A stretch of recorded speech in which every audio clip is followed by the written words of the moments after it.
ಸಂತೋಷದಿಂದ ನಕ್ಬಿಟ್ರೆ ಹೃದಯ ಮತ್ತು ಕಣ್ಣು ಅರಳಿಬಿಡುತ್ತೆ. ಅವಾಗ ಬಾಬಾ ಸಾಹೇಬ್ ಅಂಬೇಡ್ಕರ್ ಹೇಳಿದ್ರಂತೆ, 100ಕ್ಕೆ 100 ಸತ್ಯ ನೀನು ಕೇಳ್ತಿರೋದು ಒಳ್ಳೆ ಪ್ರಶ್ನೆನೇ. ಆದರೆ ಈ ದೇಶದಲ್ಲಿ ಈ ಸಂವಿಧಾನದ ಆಶಯಗಳನ್ನು, ಸಂವಿಧಾನದ ತತ್ವಗಳನ್ನು ಅನುಷ್ಠಾನ ಮಾಡುವಂಥವರು ಯೋಗ್ಯರಾಗಿದ್ದಾಗ ಮಾತ್ರ ಇನ್ನೊಂದು 20 ವರ್ಷದಲ್ಲಿ ಸಮಾನತೆ ಬರ್ಬೋದು. ಇಲ್ಲ ಅಂತ ಹೇಳಿದ್ರೆ 200 ವರ್ಷ ಹೋದ್ರೂ ಸಮಾನತೆ ಬರಲ್ಲ. ಅದಕ್ಕೆ ಸಂವಿಧಾನ ಓದಬೇಕು, ಸಂವಿಧಾನ ಅಧ್ಯಯನ ಮಾಡಬೇಕು ಅಲ್ವಾ? ಈ ರೀತಿ ಆ ಯುವಕನಿಗೆ ಅವರು ಉತ್ತರವನ್ನು ಕೊಡ್ತಾರೆ. ಇದೆಲ್ಲ ನಿಮಗೆ ಮಾದರಿ ಆಗಬೇಕು. ನನಗಿದನ್ನು ಹೇಳಿದ್ದು 88ರಲ್ಲಿ ಪ್ರೊಫೆಸರ್ CKN ರಾಜಾ ಅಂತೇಳಿ ಭಾಳ ದೊಡ್ಡ ಪ್ರೊಫೆಸರ್ ಅವರು, ನಮ್ಮ ಕಾನೂನು ಪಂಡಿತರು ಜಗತ್ತಿಗೆ. ಅವರು ಈ ಥರದ ಉದಾಹರಣೆಗಳನ್ನು ತಮ್ಮ ಡೈರಿಯಿಂದ ನಮಗೆ ಹೇಳ್ತಾ ಇದ್ರು. ಹಾಗಾಗಿ ಬಂಧುಗಳೇ, ನಿಜಕ್ಕೂ ಕೂಡ ಜಗತ್ತಿನ 6 ಜನ ಮಹಾನ್ ಸಮಾಜ ವಿಜ್ಞಾನಿಗಳಿದ್ದಾರೆ. ನಾನು ಹೇಳ್ಬಿಡ್ತೀನಿ ಯಾರು ಅಂತ. ಒಂದು Milton, Abraham Lincoln, Karl Marx, ಹಾಗೆಯೇ Martin Luther King, Baba Saheb Ambedkar, Nelson Mandela. ಈ 6 ಜನ ಜಗತ್ತಿನ ಭಾಳ ದೊಡ್ಡ ಸಮಾಜ ಸುಧಾರಕರು. ಅದಕ್ಕೇ ನಾವು ಇವರನ್ನು ಜಗತ್ತಿನ ತತ್ವಜ್ಞಾನಿಗಳು ಅಂತೇಳಿ ನಾವು ಕರಿತೀವಿ. ಹಾಗೆಯೇ ಈ ಸಂವಿಧಾನ ಏನು ಮಾಡ್ತು ಅಂತ ನಾನು ಒಂದೇ ಒಂದು ಮಾತಲ್ಲಿ ನಿಮಗೆ ಹೇಳ್ತೇನೆ. ಒಂದು, ಈ ದೇಶದಲ್ಲಿ ಶತಶತಮಾನಗಳಿಂದ ದಾಸ್ಯ ಮತ್ತು ದಾರಿದ್ರ್ಯದಿಂದ ಜನ ಹೊರಬರಲಿಕ್ಕೆ ಭಾರತೀಯ ಸಂವಿಧಾನ ಕಾರಣ ಆಯಿತು. ಅದಕ್ಕೇ ಹೇಳೋದು, ಬಾಬಾ ಸಾಹೇಬ್ ಅಂಬೇಡ್ಕರ್ ಹಣ ಮಾಡಲಿಲ್ಲ, ಜನರನ್ನು ವಿದ್ಯಾವಂತರನ್ನಾಗಿ ಮಾಡಿದರು ಅಂತ. ಜನರನ್ನು ವಿದ್ಯಾವಂತರನ್ನಾಗಿ ಮಾಡಿದರೆ ಭವಿಷ್ಯದಲ್ಲಿ ಒಂದು ಆದರ್ಶ ಭಾರತವನ್ನು ನಾವು ಕಟ್ಟಬಹುದು ಅಂತ.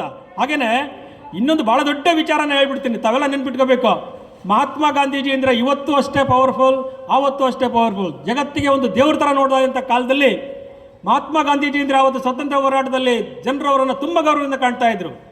ಆ ಥರದ ಗಾಂಧಿ ಯುಗಕ್ಕೆ ಸೇರ್ತಕ್ಕಂಥ ಬಾಬಾ ಸಾಹೇಬರು ಗಾಂಧೀಜಿಯವರ ಹೊರತಾಗಿಯೂ ಕೂಡ ತಮ್ಮದೇ ಆಗಿರ್ತಕ್ಕಂಥ ಛಾಪನ್ನು ಮೂಡಿಸಿದರು. ಯಾವುದರಿಂದ ಅಂದರೆ ಅವರ ಸತತ ಅಧ್ಯಯನದಿಂದ, ಸಂಶೋಧನೆಯಿಂದ, ಹೋರಾಟದಿಂದ.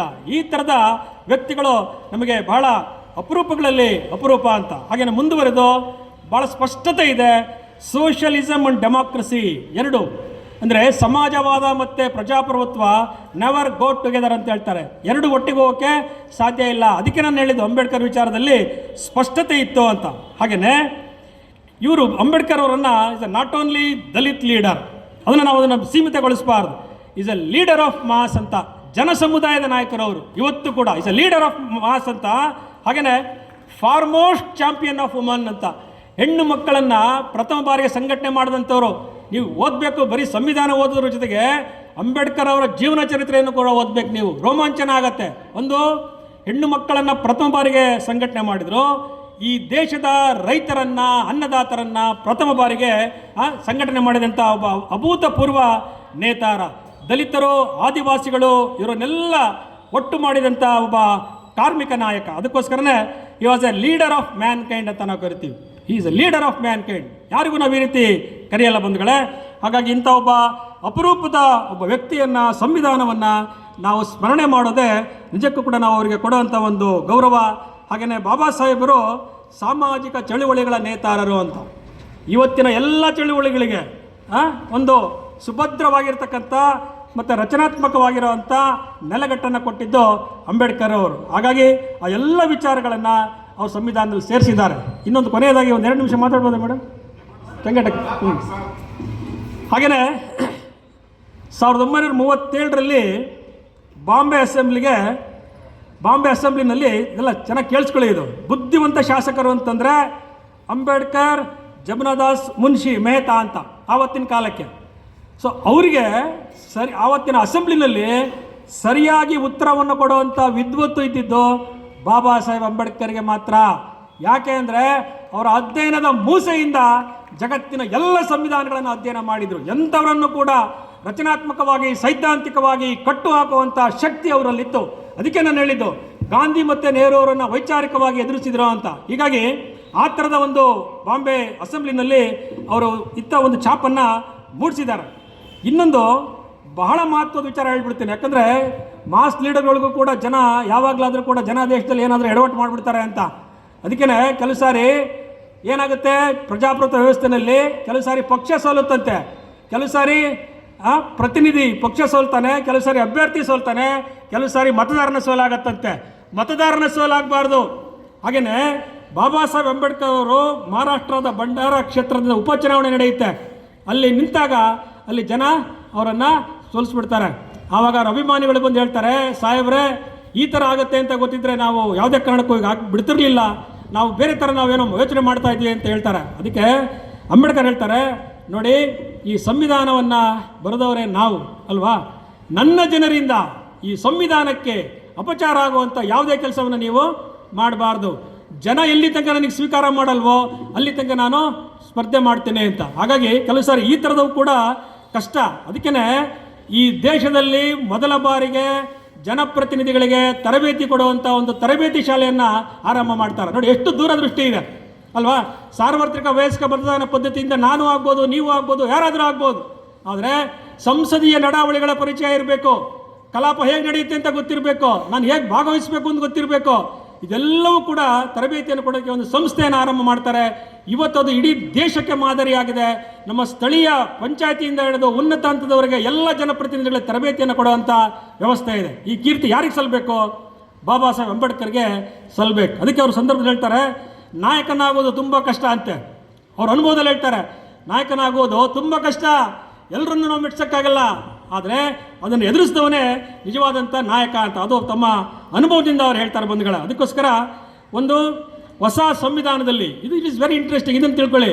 ಹೊಸ ಸಂವಿಧಾನದಲ್ಲಿ ಏನಾದರೂ ಬಿಕ್ಕಟ್ಟುಗಳು ಬಂದರೆ ಬಿಕ್ಕಟ್ಟುಗಳನ್ನು ನಾವು ಸೃಷ್ಟಿ ಮಾಡಿಬಿಡ್ತೀವಿ ಅಲ್ವಾ.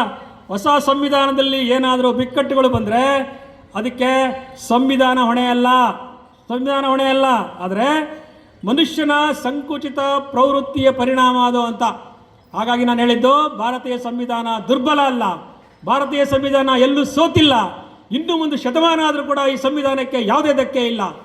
ಹಾಗಾಗಿ ಆ ಥರದ ಒಂದು ಸಂವಿಧಾನವನ್ನು ಕೊಟ್ಟಿದ್ದಾರೆ.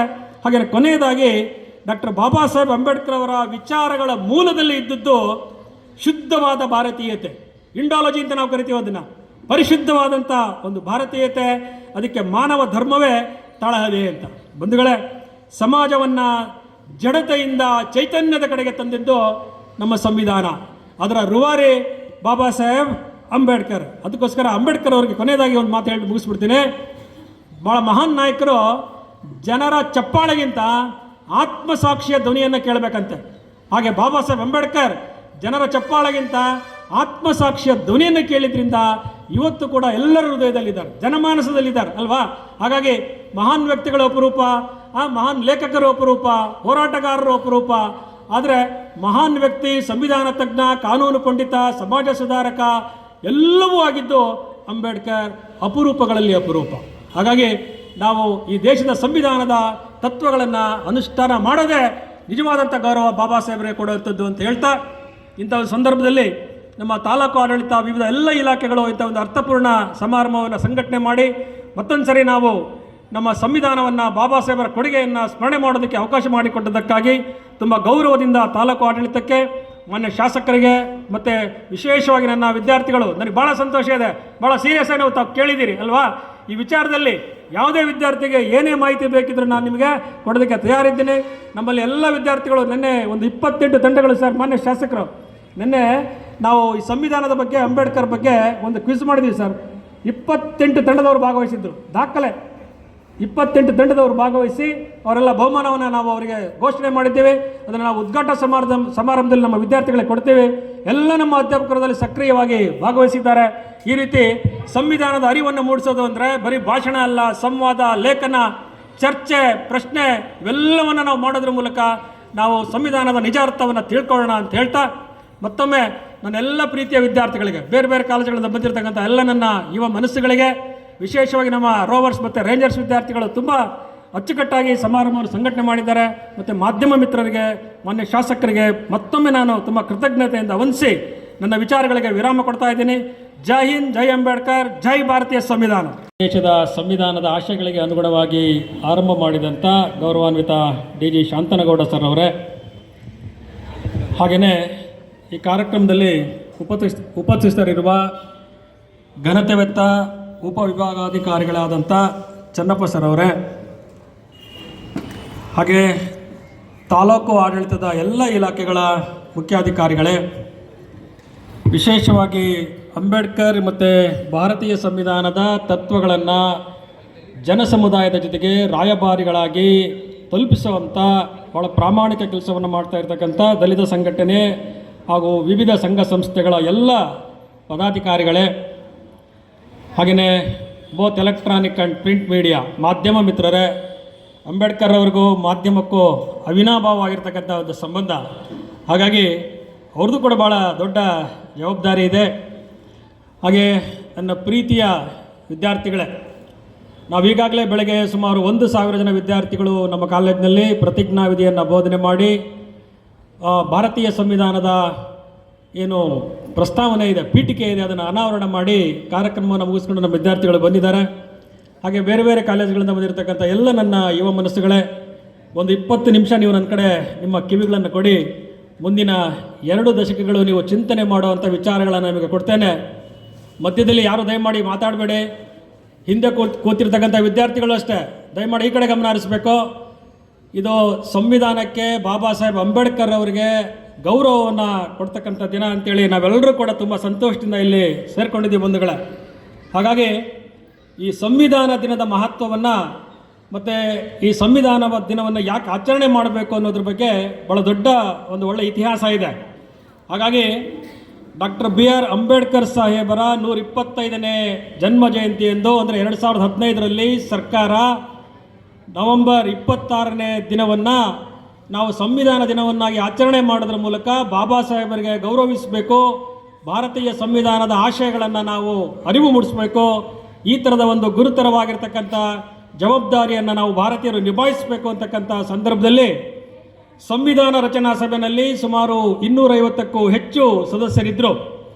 ಹಾಗಾಗಿ ಈ ಸದಸ್ಯರಲ್ಲಿ ಅತ್ಯಂತ ಪ್ರಮುಖವಾಗಿರ್ತಕ್ಕಂಥ ಸಂವಿಧಾನ ನಿರ್ಮಾತೃ, ಸಂವಿಧಾನ ಶಿಲ್ಪಿ ಡಾಕ್ಟರ್ ಬಾಬಾ ಸಾಹೇಬ್ ಅಂಬೇಡ್ಕರ್ ಅವರನ್ನು ತುಂಬ ಕೃತಜ್ಞತೆಯಿಂದ ನೆನಪು ಮಾಡಿಕೊಂಡು ಹಾಗೂ ಅವರಿಗೆ ಗೌರವ ಸಲ್ಲಿಸೋದಕ್ಕೆ ಈ ದಿನವನ್ನು ನಾವು ಆಚರಣೆ ಮಾಡ್ತಾ ಇದ್ದೀವಿ. ಇದು ನಮ್ಮ ವಿದ್ಯಾರ್ಥಿಗಳಿಗೆ ಗೊತ್ತಿರಬೇಕು. ಹಾಗೆಯೇ ಸಂವಿಧಾನವನ್ನು ರಚನೆ ಮಾಡಿದಂಥ ಮಹನೀಯರಿಗೆ ಗೌರವವನ್ನು ಸಲ್ಲಿಸೋದು, ಹಾಗೆ ಸಂವಿಧಾನದ ಆಶಯಗಳನ್ನು ನಾವು ಅನುಷ್ಠಾನಕ್ಕೆ ತರತಕ್ಕಂಥದ್ದು ಈ ದಿನದ ಒಂದು ಮಹತ್ವಪೂರ್ಣವಾಗಿರ್ತಕ್ಕಂಥ ಜವಾಬ್ದಾರಿ. ಬಂಧುಗಳೇ, ನಾವೆಲ್ಲ ಇವತ್ತು ಭಾಳ ಸ್ವತಂತ್ರವಾಗಿದ್ದೀವಿ ಅಲ್ವಾ? ಇದಕ್ಕೆ ಯಾರು ಕಾರಣರು ಅನ್ನೋದನ್ನು ನಾವು ದಯಮಾಡಿ ಒಂದ್ಸರಿ ಆಲೋಚನೆ ಮಾಡಬೇಕು. ಯಾಕಂದರೆ ನೀವು ವಿದ್ಯಾರ್ಥಿಗಳು ಅಲ್ಲಿಂದ ಒಂದು ಫರ್ಲಾಂಗ್ ನಡ್ಕೊಂಬಂದ್ರಿ ಅಲ್ವಾ? ಈ ಥರ ಸಾವಿರಾರು ಕಿಲೋಮೀಟರಷ್ಟು ಬಾಬಾ ಸಾಹೇಬ್ ಅಂಬೇಡ್ಕರ್ ನಡೆದಿದ್ದಾರೆ.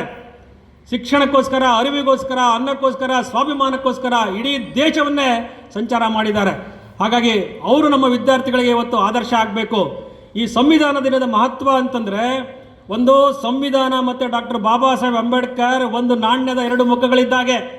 ನಾವು ಸಂವಿಧಾನದ ಬಗ್ಗೆ ಮಾತಾಡಬೇಕು ಅಂದರೆ ಬಾಬಾ ಸಾಹೇಬ್ರನ್ನ ಮಾತಾಡಲೇಬೇಕು, ಅಂಬೇಡ್ಕರ್ ಬಗ್ಗೆ ಮಾತಾಡಬೇಕು ಅಂತ ಹೇಳಿದ್ರೆ ಸಂವಿಧಾನದ ಬಗ್ಗೆ ಮಾತಾಡಲೇಬೇಕು.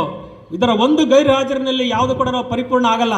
ಹಾಗಾಗಿ ಇಂಥ ಜಗತ್ತಿಗೆ ಮಾದರಿಯಾಗಿರ್ತಕ್ಕಂಥ ಸಂವಿಧಾನವನ್ನು ಕೊಟ್ಟಂಥ ಮಹಾನ್ ವ್ಯಕ್ತಿಗೆ ನಾವಿವತ್ತು ಗೌರವವನ್ನು ಸಲ್ಲಿಸ್ತಾ ಇದ್ದೀವಿ ಬಂಧುಗಳೇ. ರೈಟ್ಸ್ ಆ್ಯಂಡ್ ಡ್ಯೂಟೀಸ್, ಒಂದು ಈ ದಿನದ ಮಹತ್ವ ನಮ್ಮ ಮೂಲಭೂತ ಹಕ್ಕು ಮತ್ತು ಕರ್ತವ್ಯಗಳ ಬಗ್ಗೆ ಜಾಗೃತಿಯನ್ನು ಮೂಡಿಸುವಂಥ ದಿನ, ಹಾಗೆ ಯುವಕರಿಗೆ ಮಾರ್ಗದರ್ಶನ ಮಾಡುವಂಥ ಒಂದು ದಿನ, ಹಾಗೆಯೇ ಸಂವಿಧಾನದ ಮೌಲ್ಯಗಳನ್ನು ಎತ್ತಿ ಹಿಡಿಯುವಂಥ ದಿನ ಇವತ್ತು. ಅದನ್ನು ನಾವು ತುಂಬ ಗಂಭೀರವಾಗಿ ತೆಗೆದುಕೊಳ್ಬೇಕು. ಬಹಳ ವಿಶೇಷವಾಗಿ ಪ್ರಜಾಪ್ರಭುತ್ವ ವ್ಯವಸ್ಥೆ, ಜನತಂತ್ರ ವ್ಯವಸ್ಥೆಯನ್ನು ಸಂರಕ್ಷಣೆ ಮಾಡುವಂಥ ಈ ವ್ಯವಸ್ಥೆಯನ್ನು ಬಲಗೊಳಿಸುವಂಥ ದಿನವಾಗಿ ನಾವು ಇವತ್ತು ಇದನ್ನು ಆಚರಣೆ ಮಾಡ್ತಾ ಇದ್ದೇವೆ. ಹಾಗಾಗಿ ಸಾಮಾಜಿಕ ನ್ಯಾಯ, ರಾಷ್ಟ್ರ ನಿರ್ಮಾಣದಲ್ಲಿ ಯುವಕರ ಪಾತ್ರ, ನಾಗರಿಕರ ಪಾತ್ರ, ಹಾಗೆಯೇ ಬಹಳ ವಿಶೇಷ ಅಂತಂದರೆ ಇವತ್ತು ಮಾನವ ಹಕ್ಕುಗಳ ಬಗ್ಗೆ ಚರ್ಚೆ ಮಾಡ್ತಾ ಇದ್ದೀವಿ. ಈ ಮಾನವ ಹಕ್ಕುಗಳ ಬಗ್ಗೆ ಅರಿವನ್ನು ಮೂಡಿಸುವಂಥ ದಿನ. ಜಗತ್ತಿನ ಭಾಳ ದೊಡ್ಡ ಸಂವಿಧಾನ ನಮ್ಮದು, ಲಿಖಿತ ಸಂವಿಧಾನ ನಮ್ಮದು. ಹಾಗಾಗಿ ಈ ಸಂವಿಧಾನವನ್ನು ನಾವು ಅಧ್ಯಯನ ಮಾಡೋದು ಅಂತಂದರೆ ಒಂದು ಆಕರ್ಷಣೀಯ ಅಂತ. ನೀವು ನೋಡಿ, ಸಂವಿಧಾನವನ್ನು ನೀವು ಓದ್ತಾ ಹೋಗಿ ನಿಮ್ಮನ್ನು ಸೆಳೆಯುತ್ತೆ, ಆಕರ್ಷಣೆ ಮಾಡುತ್ತೆ. ಪ್ರತಿಯೊಂದು ಅನುಚ್ಛೇದ, ಅಧ್ಯಾಯಗಳು ನಮ್ಮನ್ನು ರೋಮಾಂಚನಗೊಳಿಸುತ್ತೆ. ಹಾಗಾಗಿ ಈ ಸಂವಿಧಾನ ಜಗತ್ತಿನಲ್ಲಿ ಭಾಳ ದೊಡ್ಡ ಸಂವಿಧಾನ. ಮತ್ತು ಈ ಸಂವಿಧಾನದ ಮಹತ್ವವನ್ನು ಎಲ್ಲಿ ಕಾಣ್ತೀವಿ ಅಂತಂದರೆ ಒಕ್ಕೂಟ ವ್ಯವಸ್ಥೆಯಲ್ಲಿ ಕಾಣ್ತೀವಿ ನಾವು. ಫೆಡರಲ್ ಸಿಸ್ಟಮ್, ಜಗತ್ತಿನ ಯಾವ ದೇಶದಲ್ಲೂ ಈ ಥರ ಫೆಡರಲ್ ಸಿಸ್ಟಮ್ ಇಲ್ಲ. ಹಾಗಾಗಿ ಹಕ್ಕು ಮತ್ತು ಕರ್ತವ್ಯಗಳ ಜೊತೆಗೆ ಒಂದು ಇಂಡಿಪೆಂಡೆಂಟ್ ಆಗಿರುವಂಥ ಒಂದು ಜುಡಿಷಿಯಲ್ ಸಿಸ್ಟಮ್ ಈ ಸಂವಿಧಾನದ ಮಹತ್ವ ಅಲ್ವಾ? ಜಗತ್ತಿನ ಯಾವ ದೇಶದಲ್ಲೂ ಹೇಳ ಸ್ವತಂತ್ರವಾಗಿರ್ತಕ್ಕಂಥ, ಪಾರದರ್ಶಕವಾಗಿರ್ತಕ್ಕಂಥ ಒಂದು ನ್ಯಾಯಾಂಗ ವ್ಯವಸ್ಥೆಯನ್ನು ಕೊಟ್ಟಂಥ ಸಂವಿಧಾನ.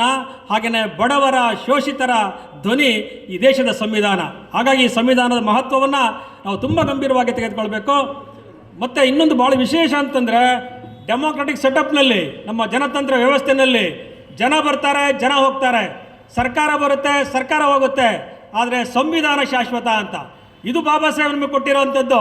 ಈ ಸಂವಿಧಾನ ಶಾಶ್ವತ ಆಗಿರೋದ್ರಿಂದ 75 ವರ್ಷಗಳು 7.5 ದಶಕಗಳಿಂದ ನಿರಂತರವಾಗಿ ನಮ್ಮ ಸಂವಿಧಾನ ನಡ್ಕೊಂಡು ಬರ್ತಾ ಇದೆ. ಇದು ಈ ದಿನದ ಒಂದು ಮಹತ್ವ. ಹಾಗೆಯೇ ಅಂಬೇಡ್ಕರ್ ಸಾಹೇಬ್ರನ್ನ ಪಂಡಿತ್ ಜವಾಹರ್ಲಾಲ್ ನೆಹರು ಈ ಸಂವಿಧಾನದ ಮೇಲೆ ಚರ್ಚೆ ಆಗುವಂಥ ಸಂದರ್ಭದಲ್ಲಿ ಪಾರ್ಲಿಮೆಂಟಲ್ಲಿ ಹೇಳ್ತಾರೆ, ಬಾಬಾ ಸಾಹೇಬ್ ಅಂಬೇಡ್ಕರ್ ಅಂತಂದರೆ ಸಾಮಾಜಿಕ ನ್ಯಾಯದ ಸಂಕೇತ ಅಂತ ಹೇಳ್ತಾರೆ, ಮತ್ತು ಸಾಮಾಜಿಕ ಕ್ರಾಂತಿಯ ಸಂಕೇತ ಅಂತ ಹೇಳ್ತಾರೆ. ಈ ಎಲ್ಲ ವಿಚಾರಗಳು ಬಾಬಾ ಸಾಹೇಬ್ರಲ್ಲಿ ಇದ್ದಿದ್ದು ಭಾಳ ಅಪರೂಪಗಳಲ್ಲಿ ಅಪರೂಪ, ಅನರ್ಘ್ಯ ರತ್ನ ಅಂತಲೇ ನಾವು ಕರಿತೀವಿ. ಅದಕ್ಕೇ ಸಂವಿಧಾನ ಓದಬೇಕು ಅಂದರೆ ಏನು ಬೇಕು? ನಮ್ಮ ಜನರಿಗೆ ಶಿಕ್ಷಣ ಬೇಕು. ಈ ಶಿಕ್ಷಣ, ಸಂಘಟನೆ, ಸ್ವಾಭಿಮಾನ ಇದನ್ನು ಕೊಟ್ಟದ್ದು ಬಾಬಾ ಸಾಹೇಬ್ ಅಂಬೇಡ್ಕರ್. ಯಾಕೆ ಶಿಕ್ಷಣಕ್ಕೆ ಮಹತ್ವ ಕೊಟ್ಟರು ಅಂತಂದರೆ, ನೋಡಿ ವಿದ್ಯಾರ್ಥಿಗಳೇ, ಓದೋದ್ರಿಂದ ವ್ಯಕ್ತಿ ಪೂರ್ಣ ಮನುಷ್ಯ ಆಗ್ತಾನಂತೆ. ಓದಬೇಕು, ಸಂವಿಧಾನ ಓದಬೇಕು. ಸಂವಿಧಾನ ಓದಿದರೆ ಪೂರ್ಣ ಮನುಷ್ಯರಾಗ್ತೀರಾ. ಹಾಗೆ ಬರೆದಿದ್ದನ್ನು ಓದಿದರೆ, ಬರೆದಿದ್ದನ್ನು ನೀವು ಏನು ಮಾಡಬೇಕು? ನಾವು ಬರವಣಿಗೆ ಮಾಡಿದರೆ ಒಬ್ಬ ವಿದ್ಯಾರ್ಥಿ, ಒಬ್ಬ ವ್ಯಕ್ತಿ ಪರಿಪೂರ್ಣ ಆಗ್ತಾನೆ. ಹಾಗೆಯೇ ಓದಿದ್ದು ಬರೆದಿದ್ದು ಬೇರೆ ಜೊತೆಗೆ ಚರ್ಚೆ ಮಾಡಿದರೆ, ವಿಚಾರ ವಿನಿಮಯ ಮಾಡಿದರೆ, ಸಂವಾದ ಮಾಡಿದರೆ ಯು ಬಿಕಮ್ ಎ ಸ್ಕಾಲರ್, ನೀವು ದೊಡ್ಡ ವಿದ್ವಾಂಸರಾಗ್ತೀರಾ. ಆ ಪ್ರಯತ್ನವನ್ನು ಮಾಡಿದ್ದು ಬಾಬಾ ಸಾಹೇಬ್ ಅಂಬೇಡ್ಕರ್. ಆ ಪ್ರಯತ್ನಗಳನ್ನು ನೀವು ಕೂಡ ಮಾಡಬೇಕು ಅಂತ. ನೋಡಿ, ದಿ ಪೀಪಲ್ ಆಫ್ ಇಂಡಿಯಾ ಅಂತ ಸ್ಟಾರ್ಟ್ ಆಗುತ್ತೆ ನಮ್ಮ ಸಂವಿಧಾನ, ಗೊತ್ತಿದೆಯಾ? ಪ್ರಸ್ತಾವನೆಯಲ್ಲಿ ರೋಮಾಂಚನ ಆಗುತ್ತೆ ಅದನ್ನು ಹೇಳೋದಕ್ಕೇನೆ.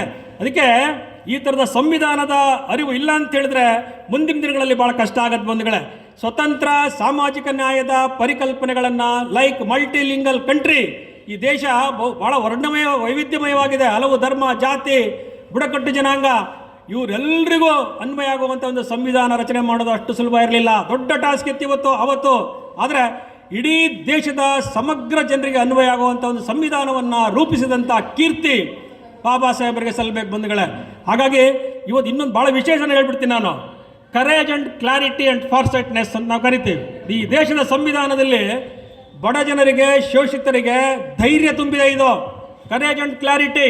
ಅಂಬೇಡ್ಕರ್ ಅವರು ಕೂಡ ಈ 2 ಸಿದ್ಧಾಂತಗಳನ್ನು ಇಟ್ಕೊಂಡಿದ್ರು. ಧೈರ್ಯ ಇತ್ತು, ಸ್ಪಷ್ಟತೆ ಇತ್ತು. ಇವತ್ತಿನ ನಾವು ನಾಯಕರುಗಳು ನಾವು ತಿಳ್ಕೊಬೇಕಿದ್ದೀನ, ಯಾರಿಗೆ ಸಮಾಜದ ಬಗ್ಗೆ ಧೈರ್ಯ ಇರುತ್ತೆ, ಸ್ಪಷ್ಟತೆ ಇರುತ್ತೆ, ಹಾಗೆ ದೂರದೃಷ್ಟಿ ಇರುತ್ತೆ, ಅಂಥವ್ರು ಮಾತ್ರ ಇಂಥ ಸಂವಿಧಾನವನ್ನು ಕೊಡಲಿಕ್ಕೆ ಸಾಧ್ಯ.